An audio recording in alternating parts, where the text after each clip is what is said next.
Ms. Bonamici, you're recognized for 5 minutes. Acting Secretary Sue, thank you for being here. I want to start by extending my gratitude to you for your capable and steadfast leadership at the Department of Labor, your qualifications to serve in this role, and your strong record as a champion for workers and for businesses.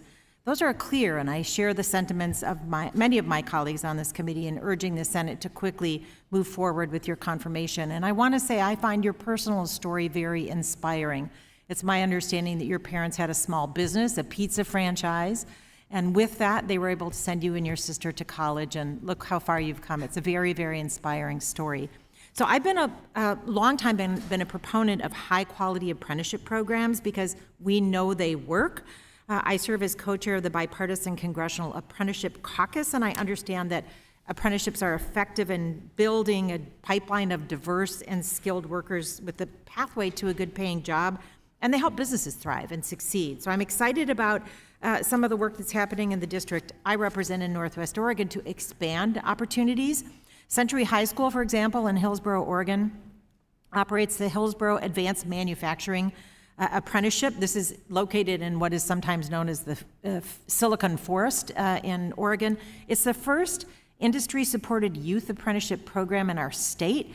And it's a 2-year program that provides a pathway for high school students between the ages of 16 and 18 to get hands-on paid training that prepares them for a career in advanced manufacturing. So the program provides employers with skilled, diverse workforce to help our nation's competitive edge. And your leadership will make more programs like this available to more people across the country. I'm also grateful for your work with the Women's Bureau, leading to an increase in labor participation among women workers. I had the pleasure recently of meeting with Oregon Tradeswomen, which is an amazing trailblazing organization in Oregon that opens up pathways to women with careers in construction, manufacturing, mechanical, utility trades. And I know the Department of Labor and the Department of Commerce and supports the Department of Commerce and the Department of Energy in the implementation of these historic investments that we've made to grow domestic manufacturing. So I appreciate your leadership in making these pathways available to more women, getting more women in the workforce. So as this committee considers reauthorizing the Workforce Innovation and Opportunity Act, I want to highlight the potential of sector strategies and partnerships, particularly those that link employers with community colleges and other institutions of higher education. I have another example from Oregon, the Oregon Manufacturing Innovation Center. It's a very innovative partnership between industries, universities, Portland Community College, where the university researchers and students work on industry-developed research problems, and then they provide students with hands-on experience to get the skills they need to become skilled workers.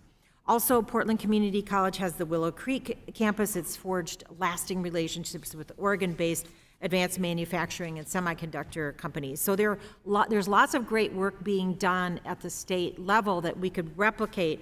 And I want to ask you, Madam Acting Secretary, the Department of Labor has emphasized sector strategies as an evidence-based approach to effective training in many of its competitive grants. So the reason sector strategies are so effective is that they encourage important partnerships between community colleges, training providers, and other relevant stakeholders, much like what we've seen in Oregon. So we know that employers are vital in developing these programs, but they could use some assistance in creating and maintaining the partnerships. So what are sector strategies? Why are they so effective? And what is the Department of Labor doing and continuing to do to apply this evidence-based approach in its grants and its work? Congresswoman, thank you so much. I don't think I could more effectively describe the benefits of training programs and workforce partnerships that really work than you have just done. So I really, really appreciate that.